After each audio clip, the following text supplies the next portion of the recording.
అంబేద్కర్ కోనసీమ జిల్లా అమలాపురం జిల్లాలో ఆక్రమిస్తున్న ఆర్టీసీ స్థలాలపై జిల్లా కలెక్టర్ కు ఫిర్యాదు చేసిన MLC Kudipudi Suryanarayana Mummidivaram APS RTC bus stand మరియు జిల్లాలో కొన్ని స్థలాలు ఆక్రమణకు గురి అవుతున్నాయని ఎమ్మెల్సీ కుడిపూడి సూర్యనారాయణరావు జిల్లా కలెక్టర్ ఆర్ మహేష్ కుమార్ కు సోమవారం పీజీఆర్ఎస్ లో ఫిర్యాదు చేశారు.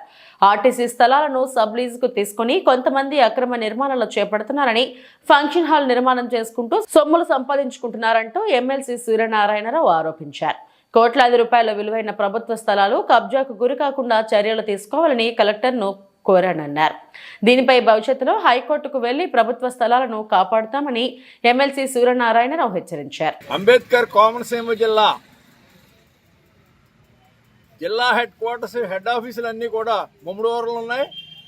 ఈ ముమ్మడివరం మండలం హెడ్ క్వార్టర్స్లో నేషనల్ హైవే ఆనుకుని ఆంధ్రప్రదేశ్లో ఇంతవరకు ఏపీఎస్ఆర్టీసీ బస్ స్టాండ్ లేనటువంటి ఏకైక మండల హెడ్ క్వార్టర్స్ ఏదైనా ఉందంటే ముమ్మడివరం. ఆర్టీసీ వారికి అక్కడ బ్రహ్మాండమైన 3 ఎకరాల 50 సెంట్లు స్థలం లేక కాదు, ఆర్టీసీ వారు సుమారు 20 సంవత్సరాల క్రితం అక్కడ ఆర్సీసీ రూఫ్ బిల్డింగు సుమారు 2 కోట్ల రూపాయలతోటి కట్టినటువంటి బిల్డింగ్ ఉంది. అక్కడ ఎప్పటి నుంచో సిమెంట్ రోడ్ వేసి ఆర్టీసీ బస్సులు లోపలికి వెళ్ళటం, బయటికి రావడం, ప్రయాణికులు అక్కడ విశ్రాంతి తీసుకోవడం, మరి వాళ్ళకి టాయిలెట్స్ కూడా నిర్మాణం చేయడం, ఎంతో అంగు ఆర్పాట్లతో ఉన్నటువంటి ఆ స్థలాన్ని ఒక ల్యాండ్ గ్రాబర్ ముఖ్యంగా సుమారు 100 కోట్ల రూపాయలు ఖరీదు చేసేటువంటి 350 ఎకరాల చుట్టూను కూడా కాంపౌండ్ వాళ్ళు కట్టేసుకుని, నాకు OS 25 లీజ్ ఉంది, నేను ఎట్టి పరిస్థితుల్లో ఎవరిని కూడా ఇది ట్రెస్పాస్ చేస్తే క్రిమినల్ ప్రొసీడింగ్స్ పెడతానని ప్రజలను భయభ్రాంతులను చేస్తూ ఎవరన్నా వస్తే హత్యా ప్రయత్నం చేయడానికి కూడా వెనకట్లేదు వీళ్ళు. అందులో లీజ్ నార్మ్స్ ప్రకారం ఏ విధమైన పక్కా కన్స్ట్రక్షన్ చేయకూడదని లీజులో అగ్రిమెంట్లో ఉన్నా సరే అందులో ఒక కళ్యాణ మండపం కట్టారు.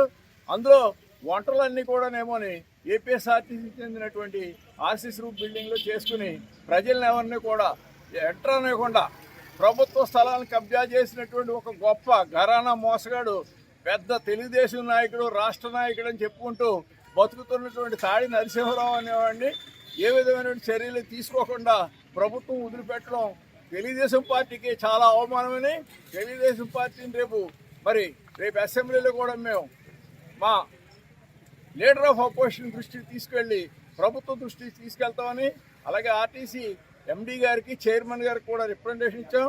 కావాలంటే అక్కడ సుమారు 23 రోజులు 25 రోజులు నిరాహార దీక్ష చేసినటువంటి మా సోదరుడికి మేమంతా మద్దతుగా ఉండి అతనికి ప్రాణరక్షణ, ఆస్తి రక్షణ అన్నీ కల్పిస్తామని, ఇటువంటి దుర్మార్గుల్ని, ల్యాండ్ గ్రాబర్స్ని ప్రభుత్వం అధికార పార్టీలో పెట్టుకుని అతనికి పెద్ద పెద్ద ఉన్నత పదవులు ఇవ్వటం మరి చాలా ప్రజాద్రోహం అని మీ ద్వారా తెలియజేస్తూ సిద్ధంగా ఉన్నామని తెలియజేస్తాం.